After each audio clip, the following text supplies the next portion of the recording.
որ 1918 թվականի մայիսի այս օրերին հայկական բանակը պարտվեր եւ թուրքական բանակը ճեղքվեր եւ շարժվեր դեպի Էջմիածին եւ Երևան։ Բացի այն, որ 300,000 գաղթականներ, որ կուտակված էին այստեղ, հաստատ կեսը, առնվազն կեսը սրի պիտի քաշվեին, հաստատ չէր լինելու հայոց պետականությունը։ Հայոց պետականության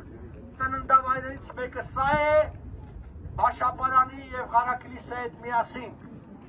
Չլիներ հայոց պետականությունը 18-20 թվականի հանրապետությունը, վստահ եղեք, որ չէր լինելու Հայաստանի հանրապետությունը,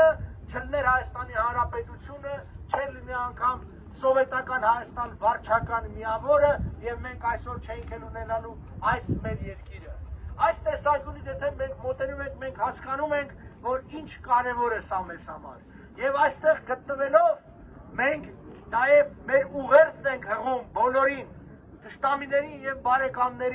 բարեկամներին, որ մենք կարիք ունենք նրանց իսկապես գործնական աջակցությունը, որտեղ այս երկրի այսօրվա այսպես կոչված իշխանությունը չի արտահայտում մեր ժողովրդի նպատակները, չի արտահայտում մեր ժողովրդի շահերը,